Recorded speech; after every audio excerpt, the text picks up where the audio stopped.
Sir మాకు సమస్య బాగా చెప్తే మా అన్ని పని చేస్తారు సార్, అన్ని మాకు చేస్తారు, కానీ మాకు సమస్యలు ఏం లేదు సార్. రెండు సమస్యలు సార్. ఈ కాలువకి 3 ఎమ్మెల్యేలు వచ్చింది, మీరు రాకముందు నుంచి చెప్తానే ఉన్నాం సార్. ఈ కాలువ వచ్చి ప్రభుత్వం అని అందరికి తెలుసు, కానీ ఈ విధంగా తెలియజేస్తున్నారు కాబట్టి మీ అందరికీ ఒక్కసారి నారాయణ గారికి జిందాబాద్, జై హో నారాయణ గారు.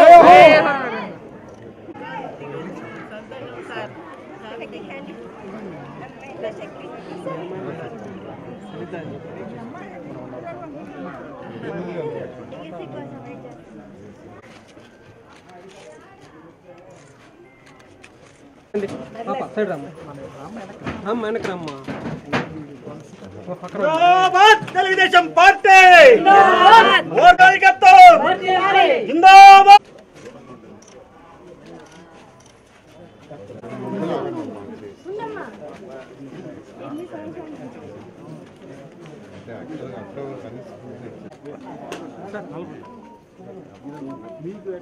Okay sir.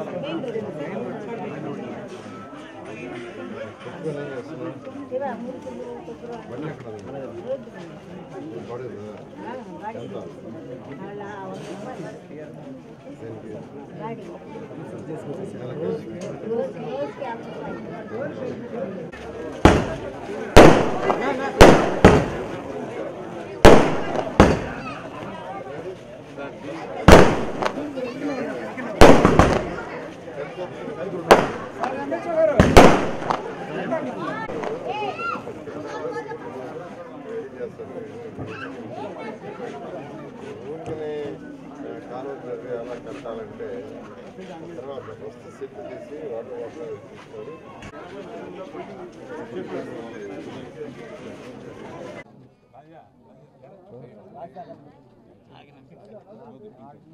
పార్టిసిపేట్ చేస్తున్నారు. ఇక్కడ ఒకటే, గత ప్రభుత్వానికి ఈ ప్రభుత్వానికి తేడా ఎక్కడికి పోయినా వాళ్ళే చెప్తున్నారు ప్రజలు. అంతకుముందు భయంగా ఉండేది సార్. అసలు భయం ఎప్పుడు ఎవరిని అరెస్ట్ చేస్తారు, ఎప్పుడు ఎవరిని స్టేషన్కి తీసుకుపోతారు, ఎప్పుడు ఎవరిని జైలు వేస్తారనే ఒక భయం, తెలియని భయం ఉండింది ప్రతి ఇంట్లో. అంటే ఒక చిన్న ఎంప్లాయ్ కానీ పెద్ద ఎంప్లాయ్ కానీ, చిన్న వ్యాపారస్తులు కానీ పెద్ద వ్యాపారస్తులు, ఆ భయం అనేది పోయిందని ఎక్కడికి పోయినా ఎక్స్ప్రెస్ చేస్తున్నారు. ఈరోజు ఖజానా ఖాళీ. గత ప్రభుత్వం ఖజానా ఖాళీ చేసి అప్పులు పెట్టి వెళ్ళిపోయింది. దాదాపు 10,50,000 కోట్ల రూపాయలు యాక్చువల్గా ఖజానాని అప్పులు పెట్టిపోయింది. దానికి వడ్డీలు కట్టాలి ఈ ప్రభుత్వం. అట్ ది సేమ్ టైం ప్రజలకు ఇచ్చిన మాటలను నిలబెట్టుకోవాలా. ఏదైతే ప్రజలకు ఎలక్షన్ ముందు ఇచ్చామో అది నిలబెట్టుకోవాలి. ఈరోజు ముఖ్యమంత్రి గారు ఎన్డీఏ ప్రభుత్వంలో ఉంది ప్రభుత్వం. అటు బీజేపీ అండ్ జనసేన తెలుగుదేశం కలిసి యాక్చువల్గా ఈరోజు ఈ రాష్ట్రంలో ప్రభుత్వాన్ని నడుపుతున్నారు. దాంట్లో కేంద్రంతో కూడా ముఖ్యమంత్రి మాట్లాడుతున్నారు. ఈ 100 రోజుల్లో ఖజానాలో డబ్బులు లేకపోయినా ఇచ్చిన మాట నిలబెట్టుకోవాలని ముఖ్యమంత్రి గారు మొదట మెగా డిఎస్సీని అనౌన్స్ చేశారు. 16,437 ఉద్యోగాలకి యాక్చువల్గా మెగా డిఎస్సీని గత 5 సంవత్సరాలు ఎప్పుడు లేదు. ఎందుకంటే ఎంతోమంది తల్లిదండ్రులు కోరుకునేది వాళ్ళ పిల్లడికి ఉద్యోగం కావాలని. అందుకని ఫస్ట్ ఏదైతే మాట ఇచ్చారో ఆ మెగా డిఎస్సీని అనౌన్స్ చేయడం జరిగింది. అదేవిధంగా పింఛన్లు, గత ప్రభుత్వం పింఛన్లు ఇస్తానని సంవత్సరానికి 250 రూపాయలు పెంచింది. అదే చంద్రబాబు నాయుడు రాగానే 1000 రూపాయలు చేశారు. పెన్షన్ 4,000 రూపాయలు చేశారు. అంతేకాకుండా 3 నెలలు అరియర్స్ కూడా ఇస్తానని మొదటి నెలలో 7,000 రూపాయలు ఇచ్చారు. అంటే నా పెన్షన్ 1000 రూపాయలు ప్లస్ మరొక 3,000. అసలు వాళ్ళ ఆనందానికి హద్దులు లేవు. వాళ్ళు ఎక్స్పెక్ట్ చేయలే. అంటే అరియర్స్ కూడా పెన్షన్లో ఇస్తారా అని వాళ్ళు అనుకుంటున్నారు. కానీ ముఖ్యమంత్రి మాట తప్పకూడదు, చెప్పిన మాట కట్టుబడి ఉండాలని యాక్చువల్గా ఇవ్వడం జరిగింది. వాళ్ళ ఆనందానికి హద్దులు లేదు. అంతేకాకుండా 1వ తేదీ పెన్షన్స్ ఇవ్వాలన్నారు.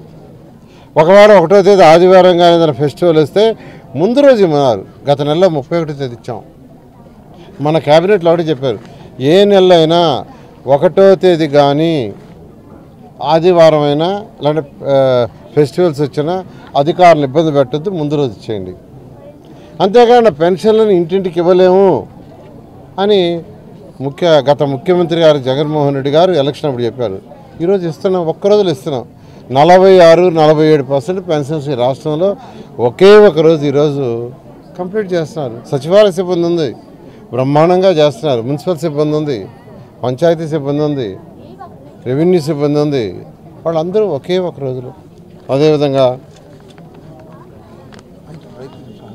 రైతులకి తీసుకుంటే రైతులకి 16,674 మందికి 1,674 కోట్లు 1,674 కోట్లు ఏదైతే రైతులకు బాకీ ఉండిందో దాన్ని రిలీజ్ చేశాం.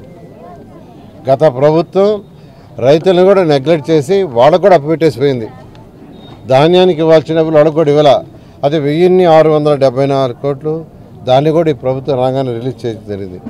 అన్నిటికంటే ఇంపార్టెంట్ స్థానిక సంస్థలు, మున్సిపాలిటీ, మనం ఉండేది మున్సిపల్ కార్పొరేషన్, అదేవిధంగా పంచాయతీలు, ఇవన్నీ స్థానిక సంస్థలు అంటారు. మన చట్టంలో, కేంద్ర చట్టంలో వాటికి ఫ్రీడమ్ ఇచ్చారు. మీ ట్యాక్సులు మీరే కలెక్ట్ చేసుకోండి. మీ ఇంటి పన్ను కావచ్చు, లేదా మీ వాటర్ ట్యాక్స్ కావచ్చు, లేదా బిల్డింగ్ అప్రూవల్ కావచ్చు, లేఅవుట్ అప్రూవల్ కావచ్చు, దాన్ని మీరే కలెక్ట్ చేసుకొని మీరే కౌన్సిల్లో మాట్లాడుకొని ఏ వార్డులో ఖర్చు పెట్టాలా, ఎక్కడ వాటర్ ఖర్చు పెట్టాలా, ఎక్కడ రోడ్లు ఖర్చు పెట్టాలా, ఎక్కడ అని చట్టం ఇచ్చింది, కేంద్ర చట్టం ఇచ్చింది. అయితే 15th ఫైనాన్స్ కింద కేంద్ర ప్రభుత్వం రాష్ట్రానికి డబ్బులు ఇస్తే దాన్ని డైవర్ట్ చేశాడు జగన్మోహన్ రెడ్డి. లాస్ట్ మార్చి నుంచి లాస్ట్ సెప్టెంబర్ వరకు సంవత్సరానికి 2 సార్లు ఇస్తారు. లాస్ట్ మార్చి నుంచి సెప్టెంబర్ దాకా 474 కోట్లు మున్సిపాలిటీకి ఇవ్వనిస్తే, పంచాయతీకి 900 కోట్లు ఇవ్వనిస్తే మొత్తం డైవర్ట్ చేశాడు. ఇష్టం ఆయన, లెక్క పక్క లేదు. అది చేసినందువల్ల సెకండ్ ఇన్స్టాల్మెంటీలో మళ్ళీ ఇయర్ ఇవ్వలేదు. మా ప్రభుత్వం రాగానే ముఖ్యమంత్రి గారు వెంటనే 474 కోట్లు మున్సిపాలిటీస్కి, 900 కోట్లు పంచాయతీలకి ఇవ్వటం జరిగింది. ఇచ్చిన వెంటనే కేంద్ర ప్రభుత్వం మళ్ళీ నిన్నే వచ్చింది 300 కోట్లు, మున్సిపాలిటీస్కి 300 కోట్లు వచ్చింది. అదేవిధంగా పంచాయతీలకు వచ్చినాయి. వీటిలో 75% ఖర్చు పెడితే, అంటే లాస్ట్ ఇయర్ జగన్మోహన్ రెడ్డి ఇవ్వాల్సింది ఏదైతే ఇప్పుడు ముఖ్యమంత్రి గారు ఇచ్చారో, కేంద్రానికి తెప్పించి ఇచ్చారో, దాంట్లో 75% ఖర్చు పెడితే మళ్ళీ ఈ మున్సిపాలిటీస్కి 500 కోట్లు వస్తాయి. ఈరోజు ఈ ప్రభుత్వం చేస్తాం. అది పరిపాలన అంటే ఏ డిపార్ట్మెంట్కి చేయాల్సిన పనులు అవి చేయాలి. అన్నీ తీసిపోయి ఒక దగ్గర వేసేసి వాళ్ళు ఇష్టం వచ్చేట్టు ఖర్చు పెట్టుకోవటం కాదు. స్థానిక సంస్థలు ఎలా బతుకుతాయి? రోడ్లు వేయాలా, డ్రైన్స్ వేయాలా, ఇవి చేయాలంటే డబ్బులు ఉండాలా. కలెక్ట్ చేసిన డబ్బులన్నీ CFMSలో పెట్టుకుని ఖర్చు పెట్టేశారు. కేంద్ర ప్రభుత్వం ఇచ్చే డబ్బులు చూస్తే అవి డైవర్ట్ చేశారు. ఎలా చేస్తారు? అందుకనే ముఖ్యమంత్రి గారికి చెప్పడం జరిగింది. ముఖ్యమంత్రి గారు ఒకటి చెప్పారు, స్థానిక సంస్థల డబ్బులు స్థానిక సంస్థలకే ఇస్తాం, దానికి వేరే వాడమని. ఈరోజు ఆ విధంగా మొన్న ఈ మధ్య 454 కోట్లు ఇస్తే అసలు మున్సిపాలిటీలో కౌన్సిలర్స్ వెరీ హ్యాపీ. సార్ 5 సంవత్సరాలు మేము ఎప్పుడు చూడలేదు, నేను మళ్ళీ 300 రేపు బుధవారం బేస్తవారం వేస్తానంటే వాళ్ళు ఆశ్చర్యపోతున్నారు. ఇవాళ బుచ్చిరెడ్డిపాడులో ఎంతోమంది కౌన్సిలర్స్ చేరారు పార్టీలో. వాళ్ళకి బుచ్చిరెడ్డిపాడు చిన్న మున్సిపాలిటీకి 1,86,00,000 మొన్న ఇచ్చాం. ఒక 40 లక్షలు సిటీ దానికి ఇచ్చాం.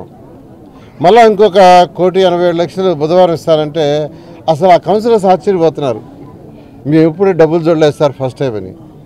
కాబట్టి ఈ ప్రభుత్వం ఏదైతే స్థానిక సంస్థలు ఉన్నాయో వాళ్ళకు ఉండే హక్కును వాళ్ళకి ఇవ్వాలని ముందుకు పోతుంది. అదేవిధంగా కేవలం 5 రూపాయలకి రాష్ట్రంలో తెలుగుదేశం ప్రభుత్వంలో 203 అన్నా క్యాంటీన్స్లో 2,25,000 మంది భోంచేస్తున్నారండి. అట్టాటి అన్నా క్యాంటీన్ని శాడిస్ట్ జగన్మోహన్ రెడ్డి మూసేశాడు. ఎందుకు మూసాడో తెలీదు. మా మీద కోపం ఉండొచ్చు, దాన్ని రూపాయి చేసి ఉండొచ్చు, దాన్ని 2 రూపాయలు చేయమనండి, లేదంటే ఆయన పేరే పెట్టుకోమనండి. ఒక శాడిస్ట్ కాబట్టి పేదలు నిరుపేదలు కేవలం 5 రూపాయలకే తింటున్నారనేది మర్చిపోయి అసలు ఆలోచన లేదు. అట్లాంటి వ్యక్తి అసలు సీఎంగా పనికిరాడని ఈ రాష్ట్రంలో 175 ఎమ్మెల్యే సీట్లుంటే కేవలం 11 సీట్లకు పర్మిట్ చేసి పక్కన పడేశారు. ఆఖరాకి అపోజిషన్ కూడా పనికిరాని పక్కన పడేశారు. అపోజిషన్ కావాలంటే 10% రావాలి, అవి కూడా రాలా. 18 సీట్లు రావాలా. అవి కూడా రాకుండా తీసి అవతల పారేశారు. ఎందుకంటే తన శాడిస్ట్ అన్నా క్యాంటీన్లు మూసేయటం అంటే నిజంగా శాడిజమే, సైకో. అదేవిధంగా ల్యాండ్ టైలింగ్ యాక్ట్ని తీసుకొచ్చాడు. అంటే మన ఆస్తిని మనకు హక్కు లేకుండా చేసే ఒక యాక్ట్ని తీసుకొస్తే ప్రభుత్వం రాగానే దాన్ని క్యాన్సిల్ చేసింది. ముందే చెప్పాం, ఎలక్షన్స్కి ముందే రాగానే యాక్ట్ని క్యాన్సిల్ చేస్తామని. చేసి పాత యాక్ట్ ఏదైతే ఉందో ఎవరి ఆస్తి వాళ్ళది, ఎవరి ప్రాపర్టీస్ వాళ్ళి అనే విధంగానే ముందుకు పోవటం తీసుకురావటం జరిగింది. అదేవిధంగా ఈరోజు బుడమేరులో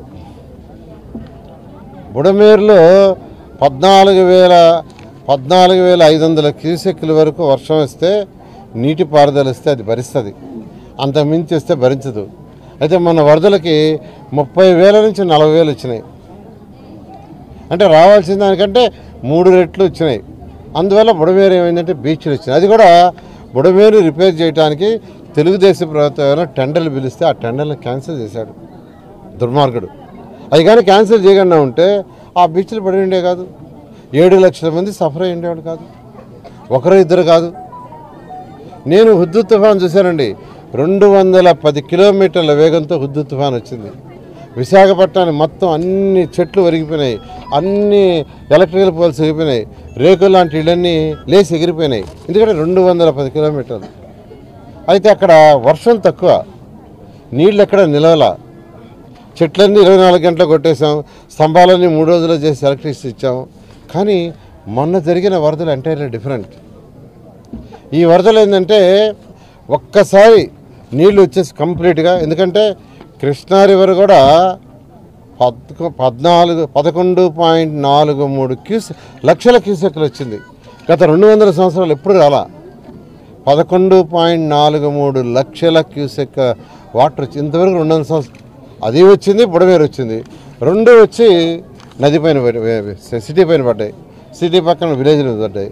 ముఖ్యమంత్రి గారు వెంటనే అక్కడికి రావటం, నేను కలెక్టరేట్లో నుండి మానిటరింగ్ చేస్తానని మంత్రులకు, ఎమ్మెల్యేలకు, అధికారులకి, స్పెషల్ సెక్రటరీస్ కూడా నీళ్ళలో ఉండేటట్టుగా డ్యూటీ చేస్తే 10 రోజుల్లో కంప్లీట్ చేయగలిగాం. ఒక 3 వార్డులు ఉంటే దాన్ని 19 రోజులు పట్టింది. నేనైతే అక్కడ ఉన్న రింగ్ రోడ్లు, నేషనల్ హైవేస్ ఒక 50 దగ్గర గండి కొట్టేశాను. కొట్టుకుంటే ఇంకొక 20 రోజులు నీళ్లున్నాయి. అలాగా వార్ ఫుటింగ్ మీద ఆఖరాకి ముఖ్యమంత్రి గారు కేంద్ర హోంమంత్రితో మాట్లాడి ఫ్లైట్లో బోటు తెప్పించారు చండీగఢ్ నుంచి. అంత వేగవంతంగా చేయబట్టి ఈరోజు విజయవాడ నగరం కోరుకున్నది. అందుకనే ఆపరేషన్ బుడమేరు అని పెట్టారు పేరు, ఆపరేషన్ బుడమేరు. ఇమీడియట్గా ఆ బుడమేరుని ఆక్యుపై చేసుకుని ఇళ్ళన్నీ ఖాళీ చేయండి, దాన్ని స్ట్రెంథన్ చేయమన్నారు. అదే కాకుండా ఈ రాష్ట్రంలో ఎక్కడైతే నదులపైన కానీ, చెరువులపైన కానీ, పార్కులపైన కానీ ఆక్యుపై చేసుకొని ఉంటే వాటన్నిటికి కూడా ఆపరేషన్ బుడమేరు వర్తిస్తుంది. సుప్రీంకోర్టు కూడా మనకు చాలా క్లియర్గా ఇచ్చింది. వాటర్ ట్యాంక్స్ మీద కానీ, కెనాల్స్ మీద కానీ, గవర్నమెంట్ స్థలాలు కానీ ఎవరైనా ఆక్యుపై చేసుకొని ఉంటే ఇమీడియట్గా డెమాలిష్ చేయమని నేను అందరికీ చెప్తున్నాను. అయితే అట్ ది సేమ్ టైం పేదలు, నిరుపేదలు ఎవరైతే అక్కడ ఆక్యుపై చేసుకొని ఉంటారో వాళ్ళకి ఆల్టర్నేట్ ఇల్లు చూపించి వాళ్ళని ఖాళీ చేస్తాం. పేదలు, నిరుపేదలు ఎవరైతే ఈ కెనాల్స్ మీద కానీ లేదా చెరువుల మీద కానీ ఆక్యుపై చేసుకొని ఉంటారో వాళ్ళకి ప్రభుత్వం ఆల్టర్నేట్ ఇల్లు చూపించి వాళ్ళని షిఫ్ట్ చేసి మాత్రమే చేస్తాం. అలా కాకుండా ఎంత బడా నాయకులైనా, ఏ పార్టీ వాళ్ళైనా ఉపేక్షించేది లేదు. మీరే ఖాళీ చేస్తే సంతోషిస్తాం, లేదంటే అధికారులు యాక్చువల్గా దాని మీద యాక్షన్ తీసుకుంటారు. అందువల్ల నేను అందరిని రిక్వెస్ట్ చేస్తున్నా. నెల్లూరులో కూడా ఈ సమస్య ఉంది. 2015లో నెల్లూరులో ఫ్లడ్ ఇదే విధంగా వచ్చినాయి. ఒకేసారి మన స్వర్ణాల చెరువు పైన హై రెయిన్ వచ్చింది, ఒకేసారి పోరింగ్ అప్పుడప్పుడు వస్తాయి. రాగానే స్వర్ణాల చెరువు పొంగిపోయి సిటీ మీద పడింది. సిటీలో 50% సిటీ మునిగిపోయింది.